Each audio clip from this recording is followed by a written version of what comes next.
Hello, everyone. Today, I'm excited to take you on a journey through the fascinating history of derivatives, a financial tool that may seem complex and modern, but has been helping people manage risk for thousands of years. Most of us might think that derivatives are new and very complex financial instruments of recent origin.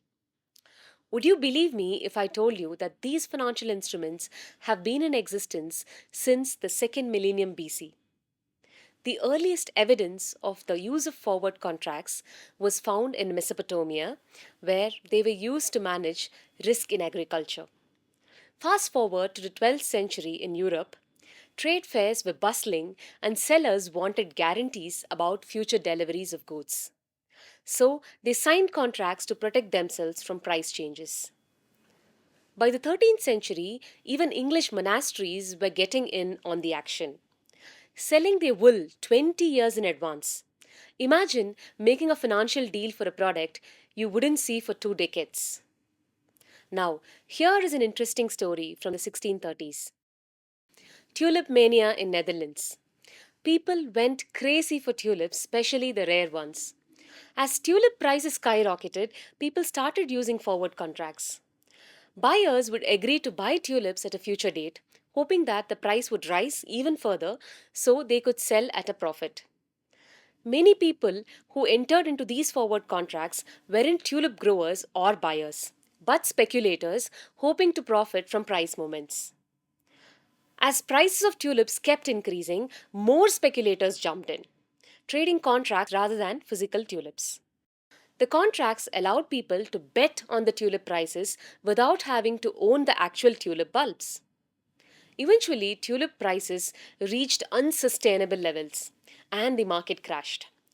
The forward contracts became worthless when people could no longer sell their tulips at the inflated prices. This led to widespread financial losses for speculators and many who had entered into derivative contracts based on tulip prices. In Japan, the story of derivatives took a more practical turn. By the late 1600s, in the city of Dojima near Osaka, a futures market for rice was established. This market helped rice farmers manage risks from bad weather and war, ensuring they wouldn't lose their livelihood due to a bad season. Now, let's look at the modern development. Moving to the 19th century in the US, the Chicago Board of Trade was established in 1848, allowing farmers to trade forward contracts. A few decades later, in 1865, the first exchange traded futures contract was launched. This set the stage for futures contract to become a powerful financial tool in commodities like wheat and corn.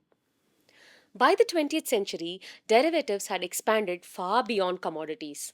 In 1972, currency futures were introduced, and by 1973, the Chicago Board Options Exchange allowed trading of listed options for the first time. The development of sophisticated valuation techniques like the Black and Scholes model for option pricing sparked the modern derivatives revolution. It was a breakthrough in the way risks were assessed and managed. However, while derivatives offered powerful tools for managing risk, they also posed significant dangers if misused, as seen in the collapse of Barings Bank in 1995.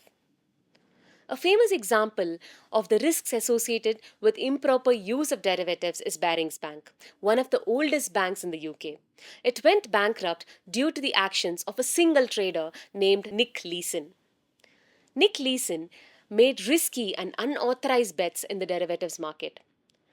And when his speculative trades failed, he lost over $1 billion, leading to the bank's downfall. This incident serves as a stark reminder that while derivatives can be useful, they must be handled with caution or they can lead to catastrophic financial consequences. Now, let's bring this conversation to India.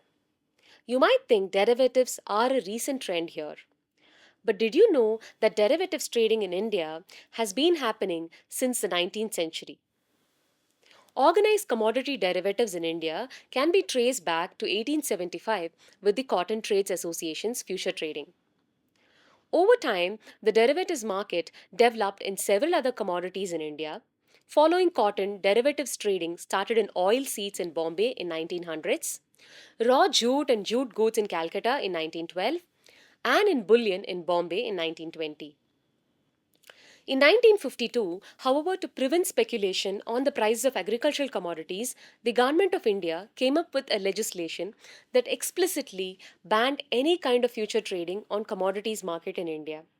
After independence, the Parliament passed Forward Contracts Regulation Act 1952, which effectively shut down the entire derivatives market across India. Whereas, in case of equity markets, an unofficial and unregulated market existed in the form of badla trading. However, the modern era of derivatives in India began in June 2000 when SEBI, the Securities and Exchange Board of India, allowed the launch of equity derivatives. NSE, the National Stock Exchange, started with index future contracts based on the Nifty index. And shortly after, BSE, the Bombay Stock Exchange, followed suit. Futures and options on individual stocks were introduced within a year. It wasn't long before these markets grew rapidly, and today India's derivatives market is one of the largest in the world. While derivatives can protect against risk, they can also be dangerous if misused. This was evident during the global financial crisis of 2008, when complex derivatives linked to the US housing markets caused major financial institutions like Lehman Brothers to collapse. It is a reminder that while derivatives can be powerful, they need to be used carefully. Today, derivatives have evolved into a crucial part of the global financial system. Whether it is in commodities, currencies, interest rates, or stocks, these instruments play a vital role in risk management. And while derivatives have their critics calling them speculative or risky, they also provide businesses and investors with tools to safeguard against uncertainty in a volatile world. I hope you now have a solid understanding of the history and evolution of derivative products. To wrap up, derivatives are really useful for managing risks. But if they are not handled properly, they can lead to catastrophic losses. The 2008 financial crisis and the collapse of Barings Bank are good examples of how things can go wrong when derivatives are misused. Don't worry, we will explore these events in depth in the later chapters.